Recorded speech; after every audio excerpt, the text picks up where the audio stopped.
Salut tout le monde, j'espère que vous allez bien. Ravi de vous retrouver encore une fois dans une nouvelle vidéo. Alors, c'est la demande d'un collègue. Aujourd'hui, si Dieu le veut, je vais essayer de partager avec vous comment je prépare une fiche pédagogique de poésie. Comment je prépare une fiche pédagogique de poésie. Mais avant de commencer, je tiens à remercier vivement toutes les personnes qui m'encouragent à continuer.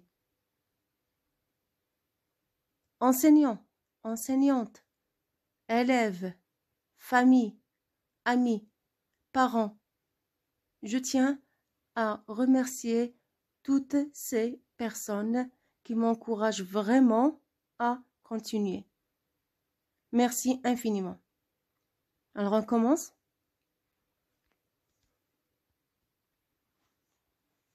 Alors les fiches, on commence toujours les fiches par l'en-tête. La fiche numéro, le niveau, la matière, poésie, le titre de la poésie et l'objectif.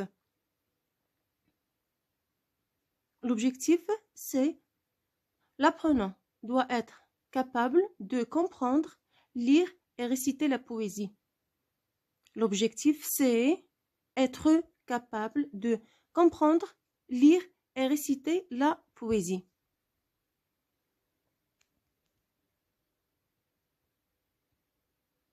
La première séance, 45 minutes. La première séance dure 45 minutes. L'objectif de la première séance, c'est comprendre et bien lire la poésie. C'est tout. C'est comprendre et bien lire la poésie. Alors, on commence par le commentaire de l'image. Le commentaire de l'image. Les personnages, le lieu, les actions, pourquoi pas le temps, ainsi de suite. Je pose la question, à partir de l'image, de quoi va-t-on parler dans cette... Bon, de quoi va-t-on parler dans ce texte?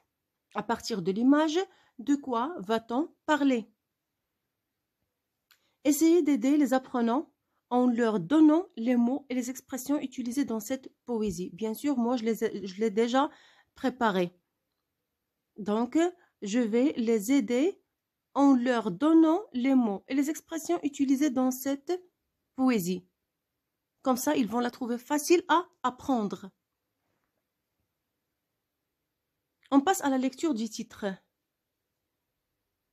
Je demande à un élève de lire le titre et après je pose la question sur ce dernier. Une question. Par exemple, la planète bleue. Je peux poser la question. Qui peut me dire c'est quoi une planète? Qui peut me donner la définition du mot planète? Elle est de quelle couleur? D'après vous, la planète bleue, de quelle planète on parle? Des questions comme ça, des questions qui sont faciles, qui sont à la portée.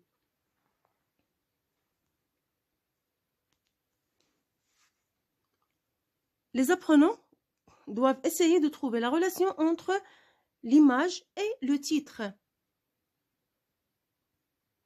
Les apprenants doivent essayer de trouver la relation entre l'image et le titre. Demandez aux apprenants, alors qui peut me dire quelle est la relation entre l'image et le titre? Laissez-les parler. Laissez-les parler. La mise en page. On passe maintenant à la mise en page. L'observation du texte. On va juste observer le texte. On ne va pas le lire. On va juste observer bon, quand on parle de la page, on parle du titre, on parle de l'image et aussi du texte. Alors maintenant, on va passer à l'observation du texte. Quel est le type de ce texte? Je peux poser cette question. Alors, quel est le type de ce texte? La réponse, bien sûr, c'est une poésie. Quelles sont les caractéristiques d'une poésie? Quelles sont les caractéristiques? Est-ce qu'on écrit une poésie comme un texte, comme un récit, comme une petite histoire, comme... Combien y a-t-il de vers dans cette poésie? Combien y a-t-il de vers dans cette poésie? Si j'ai déjà expliqué le mot vers, Alors, je peux poser cette question. Sinon, je peux expliquer qu'est-ce que ça veut dire vers, qu'est-ce que ça veut dire strophe. Sinon, si on a déjà vu le mot vers et le mot strophe dans d'autres poésies, je peux poser la question, combien y a-t-il de vers dans cette poésie et combien y a-t-il de strophes aussi? Bien sûr, les élèves qui sont excellents vont nous donner la réponse. Je réexplique. Même si je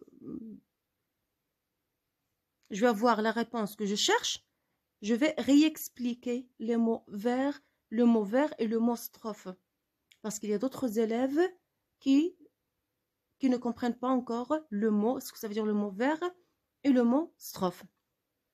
Alors, je vais réexpliquer qu'est-ce que ça veut dire vers et qu'est-ce que ça veut dire strophe. Comment s'appelle le poète? Comment s'appelle le poète?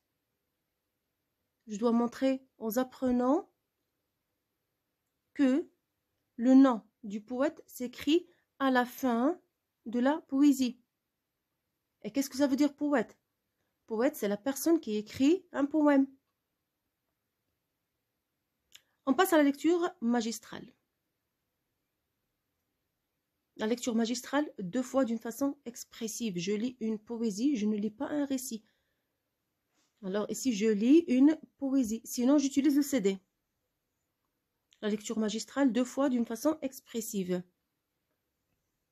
L'explication globale de la poésie, j'explique les mots difficiles, les expressions qui sont difficiles, je les explique. Faire lire les strophes par quelques élèves. Faire lire, n'oubliez pas qu'on a déjà utilisé des mots, bien sûr, qui se trouvent dans cette poésie. Lorsqu'on a été en train de commenter l'image. Faire lire les strophes par quelques élèves, en faisant attention à l'intonation et à la prononciation des mots. Ils doivent bien prononcer les mots et ils doivent respecter l'intonation. Et aussi, ils doivent lire la poésie d'une façon expressive. Ils doivent suivre leur maîtresse ou bien leur maître. La deuxième séance, l'objectif, c'est la récitation de la poésie. Alors, à la fin de la première séance, je dois demander aux élèves d'apprendre la poésie. Ici, j'utilise la pédagogie différenciée. Je demande aux excellents d'apprendre toute la poésie. D'accord? Les élèves qui sont moyens, je leur demande d'apprendre, par exemple, la moitié de la poésie, 2 strophes. 2 strophes. Les élèves en difficulté, je leur demande d'apprendre une seule strophe. C'est là, ici, on parle de la pédagogie différenciée, la pédagogie al-fariqiyya. Comme ça, même les élèves en difficulté vont avoir la confiance en soi. Alors, la deuxième séance, c'est la récitation de la poésie. Faire un petit rappel de la séance précédente. Demander aux élèves de réciter la poésie, soit à tour de rôle, soit je commence par les excellents, et après les moyens, après les élèves en difficulté, comme vous voulez. Vous êtes les maîtres et les maîtresses de vos classes. Merci infiniment d'avoir regardé cette vidéo et à la prochaine.